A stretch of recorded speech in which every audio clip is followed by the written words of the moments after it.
Teman-teman semua sering dengar kalimat ini nggak sih? Terserah deh, aku ngikut aja. Atau kalian suka dengar, aku nggak apa-apa kok, yang lain aja dulu. Atau malah kalian sering bilang, maaf ya, emang akunya nih yang salah, maaf banget. Atau kalian sering nggak bisa bilang enggak ke orang lain? Nah, itu tandanya Saya Kes di sini ada Ola dan Nara. Jalari. Hai semua, balik lagi ke Pokari, podcast keluarga psikologi. Di sini kita itu lagi edisi Psycast, Betul yaitu banget. Psychology Casual Talk. Edisi di mana kita akan ngobrol santai tentang topik psikologi bareng aku Nara dan Ola, balik lagi kita berdua doang di sini. Iya. Nah, kebetulan banget ya, kita kan habis liburan lama juga lumayan. 2 minggu apa 3 minggu ya? 2 minggu 2 minggu ya, lebih. lumayan banget dari semester ganjil ke semester genap. Sebenarnya kita recap dulu mungkin ya masing-masing perkuliahan kita tuh kayak gimana. Dan dari angkatan 24 yang kemarin tuh semester ganjil lagi pada sibuk pakem dan juga mungkin tugas bahasa Indonesia ya, KTI. KTI. Itu pasti bikin pusing. Lumayan. Capek. Sepengalaman aku juga bikin pusing sih. Iya.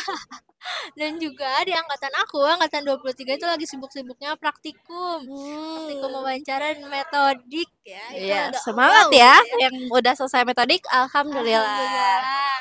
Tahun baruan juga Udah. praktikum. Oh iya bener. Aku juga gitu kok gak apa-apa. Ya, angkatan 22 gimana nih Teh? Nah, kalau misalnya di angkatan 22 itu kan kebetulan kita juga ada 2 praktikum nih. Ada praktikum tes intelijensi dan konseling.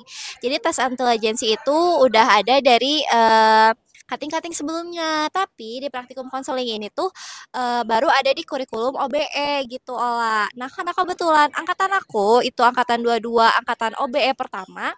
Jadi kita itu praktikum konseling pertama. Jadi kalau bisa di total angkatan yang pakai kurikulum OBE itu praktikumnya 6 atau 5 gitu. Pokoknya banyak deh. Lumayan ya, berarti aku nextnya gitu ya berarti. Iya, pasti. Nah, untuk angkatan 21 lagi sibuk-sibuknya banget nih buat nyusun skripsi, proposal, sampel, Ya, magang, dan lain-lain. Itu lagi udah off nggak sih tentang kepanitiaan dan udah, organisasi ya? udah, udah. Udah off banget kan? Udah penuh banget kan jadwal kita Ya, di semester ganjil tuh. Dan kalau kita lihat lagi ke belakang nih, kita bisa tahu dan sadar juga kalau misalnya kita tuh udah jauh banget nih ngelangkah sampai sini. Udah bisa kuliah dari yang kita bayi mungil segede gini pun kita udah keren banget dong dengan alhamdulillah. segala macam masalah kita yang kita hadapin yang setiap orang punya porsinya masing-masing but we did it Betul. kita sampai sini. Alhamdulillah. Terus kayak kebetulan kan betul banget nih kita itu kan dewasa muda ya anak-anak kuliah itu. Kayak pasti aku juga kemarin sering banget ngeluh apalagi gak tahu kenapa tiap semester ganjil itu rasanya berat banget gitu ya. Lama ya. Selalu kayak praktikum selalu dua, terus kayak udah itu awal-awal kepanitiaan yang hektik open recruitment, terus kalau misalnya anak organisasi ya mereka baru menjabat gitu kan, baru apa ya kasarnya mengenal hal-hal baru dan dunia baru gitu adaptasinya. Tapi sekarang aku sadar kalau misalnya adaptasi dan hal-hal seperti itu tuh gak ada yang sia-sia. Gak apa-apa sambil ngeluh juga gak apa-apa banget. Namanya juga manusia kan. Kayak gak Tuh. mungkin, mustahil kalau manusia itu gak ngeluh. Nah, semua usaha itu patut kita banggakan. Kemah, kalian juga jangan lupa kasih tepukan ke pundak kalian. Makasih ya udah berjuang sampai sejauh ini dan semangat terus ke depannya. Semangat semuanya harus sampai lulus. Betul. Balik lagi nih Teh ke tema kita hari ini. Tadi kan di awal kita udah ngasih contoh, aku udah ngasih contoh-contoh Ya. kalimat-kalimat seperti maaf ya emang akunya yang salah atau nggak apa-apa kok kalian aja duluan. Nah, itu tuh mungkin sering kita temuin kali ya di sekitaran masyarakat dan mungkin tanpa kita sadari kita pun melakukan hal itu gitu. Betul. Nah, kata-kata seperti itu tuh biasanya disebut dengan people pleaser atau orang yang pengen selalu menyenangkan orang lain. Betul. Untuk itu, gak perlu lama-lama lagi, kita langsung aja nih masuk ke edisi Psycast Psikologi Casual Talk tentang people pleaser. Pleaser. Jadi, Ola, sebelum kita ngobrol lebih jauh mengenai apa itu people pleaser, aku ini mau ngasih tahu nih definisi people pleaser itu apa. Jadi, people pleaser itu menurut Merriam-Webster dan Susan Newman pada tahun 2023 merupakan seseorang yang selalu berusaha untuk melakukan sesuatu tanpa memikirkan dirinya sendiri. Sehingga biar pokoknya kita ngelakuin sesuatu tuh biar orang lain senang aja tanpa mikirin kitanya misalnya kecapean atau gimana gitu. Nah, ada juga nih definisi lain dari people pleaser itu menurut Dr. Harriet. Dalam bukunya The Disease to Please 2001, people pleaser adalah seseorang yang memiliki dorongan kuat untuk menyenangkan orang lain, seringkali dengan mengorbankan kebutuhannya diri sendiri. Mereka cenderung mencari validasi eksternal dan merasa bersalah jika menolak permintaan orang lain. Nah, berarti ada dua pengertian dari people pleaser itu menurut dua ahli yang berbeda. Intinya, tapi yang bisa kita ambil, people pleaser ini adalah seseorang yang memiliki dorongan kuat untuk menyenangkan orang lain, bahkan sampai mengorbankan diri dia sendiri. Mereka juga cenderung mengabaikan kebutuhan pribadi nih, mencari validasi eksternal, biasanya mereka sering banget, dan merasa bersalah kalau misalnya mereka nolak permintaan dari orang lain. Coba, kalian sering ketemu nggak orang-orang kayak gini? Atau jangan-jangan kalian sendiri? Hayo. Nah, hati-hati ya, jangan terlalu keseringan buat jadi people pleaser. Karena lama-lama kau bisa capek sendiri dan malah kehilangan diri sendiri. Bahkan jadi gak tahu identitas diri sendiri tuh siapa sosok yang seperti apa. Iya, Soalnya kalau terus-terus nurutin orang lain, nanti kebutuhan dan perasaanmu sendiri jadi terabaikan. betul banget. Jadi sebenarnya wajar kok jadi orang keenakan tuh wajar, tapi bukan berarti terlalu sering. Kayak semua itu harus ada batasnya. Nggak apa-apa kok untuk bilang enggak kalau emang udah nggak sanggup gitu. Dan malah untuk baik sama semua orang pun boleh ya, boleh banget malah Boleh ya. banget, cuma kayak jangan terlalu menyenangkan sampai akhirnya mengesampingkan diri sendiri. Ada porsinya, Betul, porsinya ada ada porsinya. porsinya. Nah, tapi buat lebih jelasnya lagi nih, mungkin masih ada yang bingung sih ciri-ciri tentang people pleaser tuh seperti apa. Boleh dijelasin nggak, Teh? Oke, biasanya orang-orang people pleaser itu yang pertama, mereka itu udah jelas-jelas banget gak bisa atau susah mengatakan untuk tidak, enggak, menolak, itu susah banget. Terus yang kedua, mereka suka mencari validasi eksternal. Terus kayak yang tadi udah Ola jelasin juga, menurut Dokter Harriet, menyebutkan bahwa mereka sangat bergantung pada penerimaan dan pujian orang lain untuk merasa berharga. Yang ketiga, itu menghindari konflik. Jadi kayak mereka selalu menjaga jarak aman gitu loh daripada harus ribut sama orang. Ya udah lebih baik menghindari konflik aja gitu dengan menjadi people pleaser ini. Yang keempat, rasa bertanggung jawab atas perasaan orang lain. Siapa tahu Allah jangan-jangan. Enggak sih, Jadi alhamdulillah. misalnya kalau misalnya nih merasa bertanggung jawab perasaan orang lain tuh gimana? Jadi kayak ada teman kamu sedih, tapi itu bukan tanggung jawab kamu gitu untuk bikin dia jadi senang lagi Ya, betul gitu. banget. Kayak gitu. Tanggung jawab Terus kalian sholat ibadah, iya betul, belajar. saat ibadah belajar dan taat pada orang tua. Iya, betul.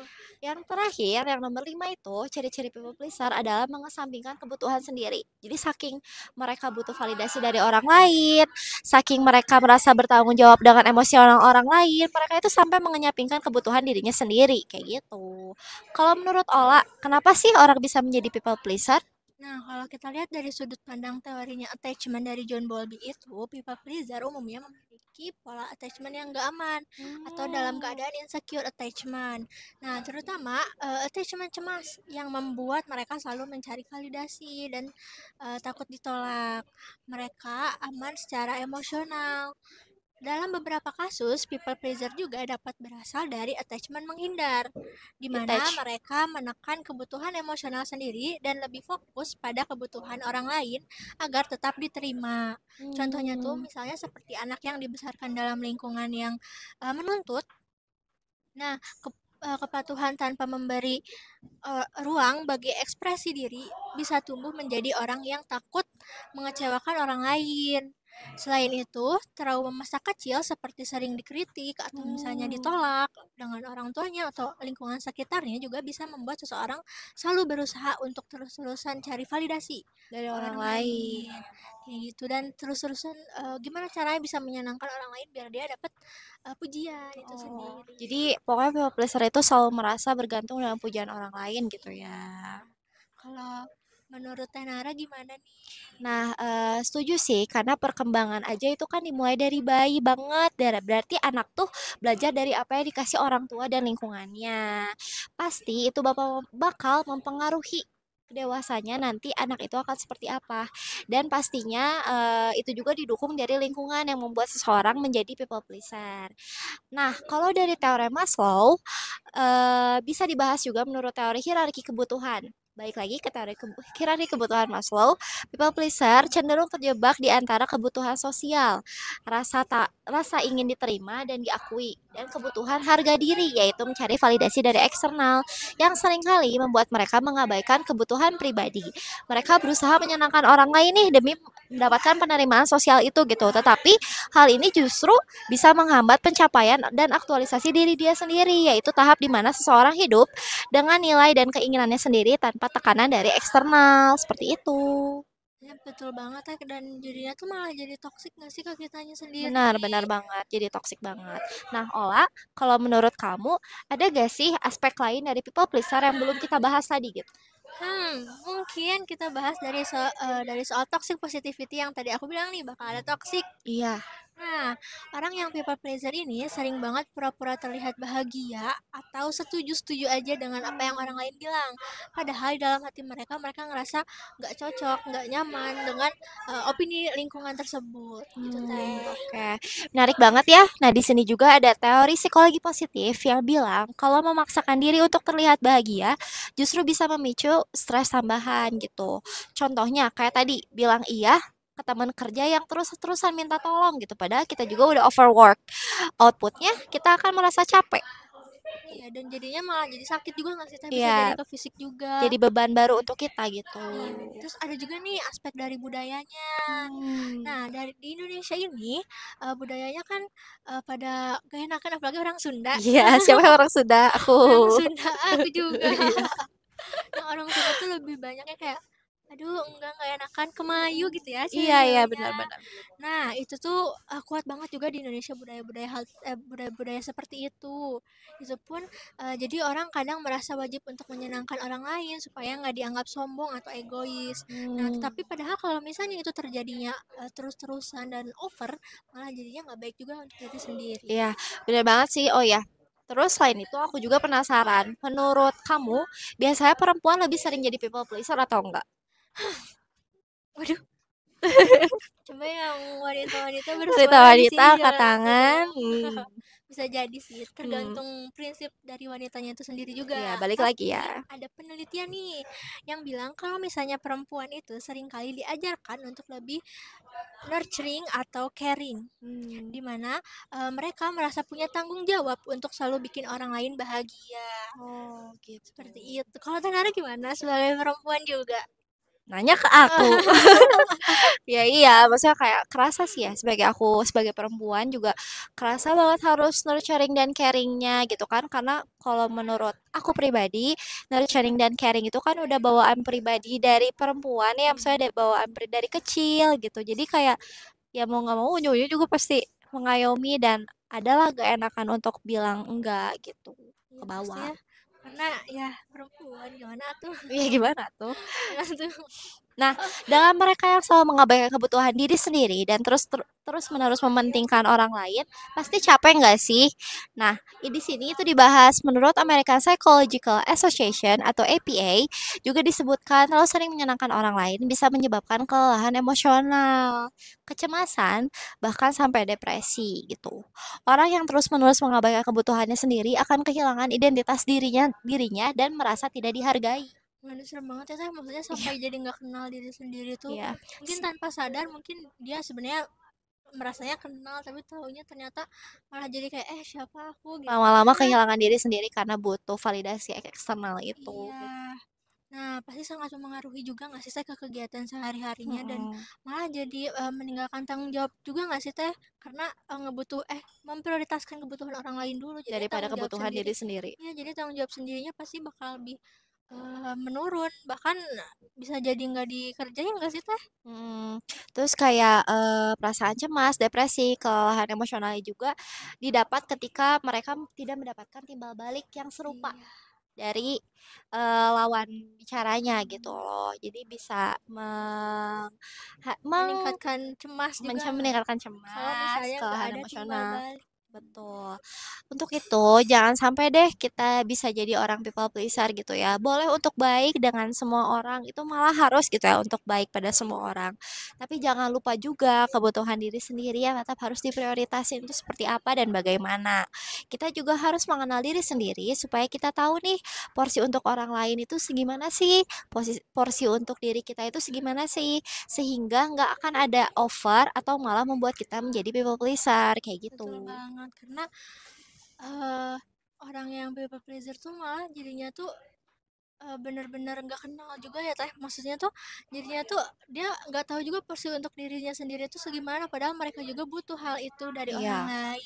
betul. Nah, aku menambahin juga nih Teh sedikit, kita juga harus belajar untuk say no atau say enggak, bilang enggak kalau misalnya kita emang nggak bisa untuk melakukan sesuatu yang emang disuruh gitu. Nah, nggak apa-apa loh untuk bilang enggak ke orang walaupun ada perasaan nggak enak dan takut untuk dimusuhi mungkin ya. Mhm, Tapi ketika kita memang tahu porsi diri kita masing-masing, kita malah jadi tahu loh ketika orang malah musuhi ketika kita bilang tidak, berarti mereka nggak baik buat kita, ya nggak sih? betul. Nah, berarti kita juga harus pilih-pilih lingkungan mana yang cocok untuk kita dan mendukung kita untuk mencapai aktualisasi diri kita.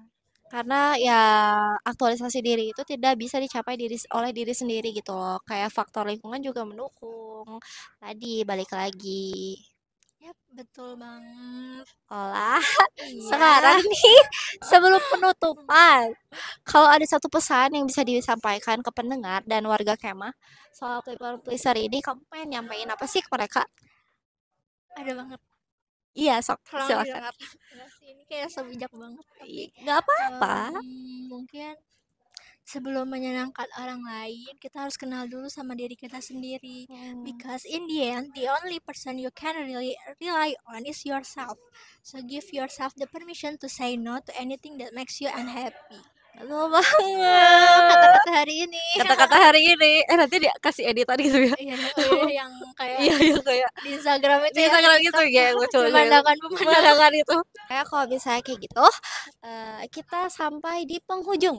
Yes, yes, yes, yes, Yap. yes, yes, yes, yes. Udah yes, yes aja nih. Kita sampai di penghujung Psycast episode kali ini. Kalau kalian punya pengalaman atau tips lain soal permasalahan apapun, kita gak ada capek-capeknya buat ngingetin kalian untuk langsung aja nih komen-komen gitu kan di sosial media BEM. Kalau mau yang gampang diakses ya Instagram atau TikTok gitu kan. Semua sosial media BMF Psikologi Unisba. Kira-kira episode berikutnya kita bahas apa dan sama siapa ya? Mungkin itu masih jadi rahasia dan stay tune terus karena pasti bakal seru dan ramai. Kita aja yang merancangnya wow, Iya, bener wow. gak sih? Seru banget dan Kedepannya bakal seru. bermanfaat sih karena kita bakal undang narasumber yang bukan cuma kayak kita aja nih gitu kan ya maksudnya yang benar-benar expert di bidangnya gitu. Itu spill dikit gitu ya. Spill dikit. Spill dikit, spill kecil. Spill kecil. Kalau gitu, sampai sini dulu episode Psycast di Pokari episode 8 berarti ya. Ya nggak sih? 10 kan sih? 10 ya, Ya, kita lihat nanti ya ya. episode berapa. Terima Saya kasih banyak buat teman-teman yang sudah nonton juga.